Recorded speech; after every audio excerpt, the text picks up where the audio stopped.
End gold buyers, మీ కష్టాల్లో నమ్మకమైన మీ ఆత్మీయ నేస్తం. ఐ డ్రీమ్ చూస్తున్న ప్రేక్షకులందరికీ నమస్కారం. ఈరోజు మనతో పాటు జ్యోతిష పండితులు, ఆధ్యాత్మికవేత్త, శ్రీ విద్యా ఉపాసకులు డాక్టర్ బమిడి సుదర్శన్ శర్మ గారు మనతో పాటు ఉన్నారు. మాట్లాడదాం. నమస్కారం గురుగారు. గురుగారు, మరికొద్ది రోజుల్లో శ్రావణ మాసం ప్రారంభమవబోతుంది కదా, మరి శ్రావణ మాసం విశిష్టత ఏంటి? ఈ మాసంలో మనం చేయవలసిన దానాలు, పూజలు ఏంటి?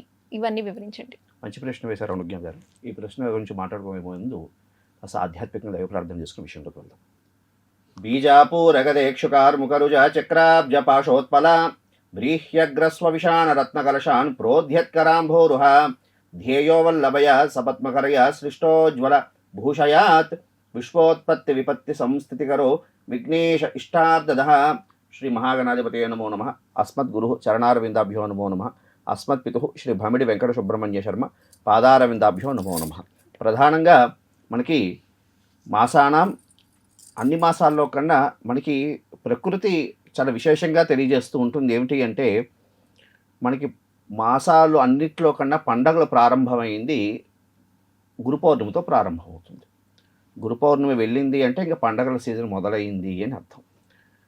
గురు పౌర్ణమి ఆషాఢ మాసంలో వస్తుంది. ఇంకా శ్రావణ మాసం ప్రధానంగా తీసుకుంటే, శ్రావణ మాసం ప్రధానంగా శాక్తేయ ఉపాసనకి సంబంధించినటువంటి వైశిష్ట్యం కలిగినటువంటి మాసము అని అంటారు. శాక్తేయ ఉపాసన అంటే అమ్మవారికి సంబంధించినటువంటి ఉపాసన క్రమాల్లో చాలా వైశిష్ట్యం కలిగినటువంటి మాసం. ఈ మాసంలో చాలా విశేషంగా మనకి పర్వదినాలు కూడా వస్తూ ఉంటాయి.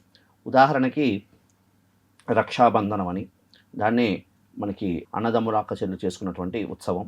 అదేవిధంగా వరలక్ష్మీ వ్రతము, హయగ్రీవ జయంతి ఇత్యాది పండుగలన్నీ, అదేవిధంగా కృష్ణాష్టమి, అదేవిధంగా సాక్షాత్తు సంతోషిమాత అవతరించినటువంటి పర్వదినం కూడా మనకి రక్షాబంధనం రోజు అమ్మవారు అవతరించింది. కాబట్టి ఇలాంటి విశేషమైనటువంటి పండుగలన్నీ, అదేవిధంగా కాళాష్టమి ఇత్యాది పండుగలన్నీ కూడా ఈ యొక్క మాసంలోనే మనకి వస్తాయి. అయితే ప్రధానంగా ఈ శ్రావణ మాసం, ముఖ్యంగా శ్రవణ అంటే ఎందుకు శ్రావణ మాసం అంత ప్రాశస్త్యం కలిగింది అంటే, ప్రధానంగా శ్రవణ నక్షత్రంతో కూడినటువంటి పౌర్ణమిని మనం శ్రావణ మాసంగా, శ్రావణ పూర్ణిమగా జరుపుకుంటూ ఉంటాం.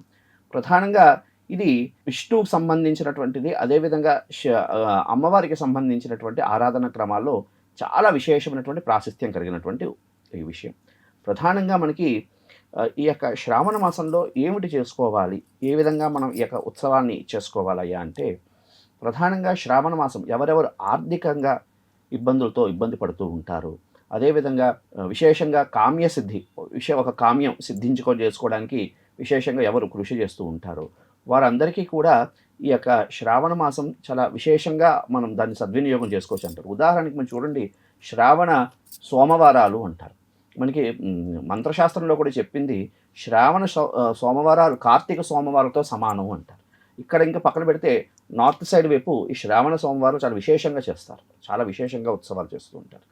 అలాంటి విశేషం కలిగినటువంటి మాసం. ఈ ప్రధానంగా అంటే శివకేశవులకి భేదం లేదు, అదేవిధంగా శాక్తేయ ఉపాసనకి సంబంధించినటువంటి భేదం లేదు. ఎందుకంటే కృష్ణాష్టమి ఇక్కడే వస్తుంది, అదేవిధంగా శ్రావణ సోమవారాలు అనుకోండి, ఇత్యాది పర్వదినాలన్నీ కూడా ఈ శ్రావణ మాసంలోనే వస్తాయి.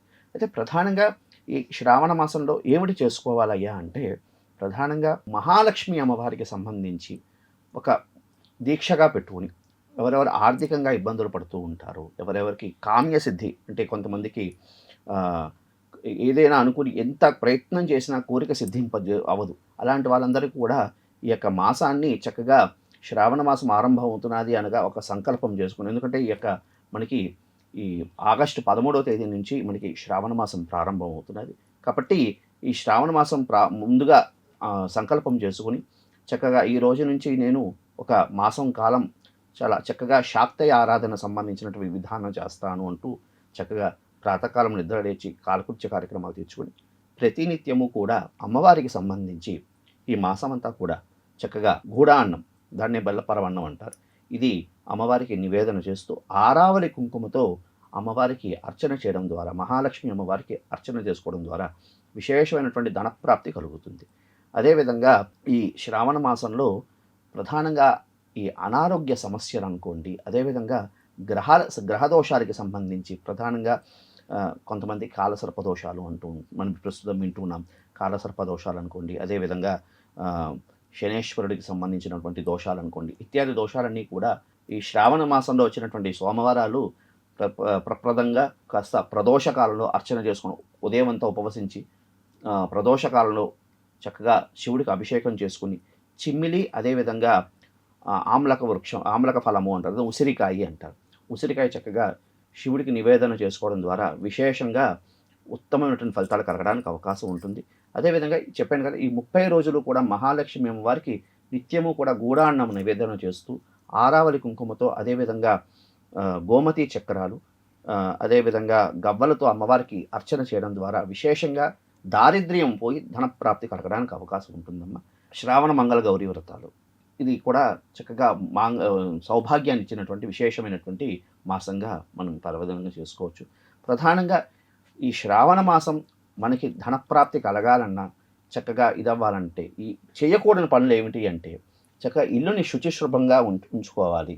అదేవిధంగా ఇంట్లో ఉన్నటువంటి కుటుంబ సభ్యులంతా కూడా ఈ యొక్క శ్రావణ మాసం అంతా కూడా చాలా విశేషంగా శుచిశుభ్రతగా ఉంచుకుంటూ ఇల్లునంత పరివారం కుటుంబ సభ్యులంతా కూడా వసుదైక కుటుంబంగా భావన చేస్తూ అంతా ఐక్యమత్యతగా ఉంటూ శాక్తేయ ఆరాధనతో పాటు శివాయ విష్ణు రూపాయ అన్నట్లుగా విష్ణు సహస్రనామం కూడా చక్కగా పారాయణ చేయడం ద్వారా విశేషంగా గ్రహదోషాలన్నీ కూడా పోయి ఖచ్చితంగా ఆ అభిష్టం వాళ్ళకి ఏముందో అదంతా కూడా నెరవేరడానికి అవకాశం ఉంటుందమ్మా.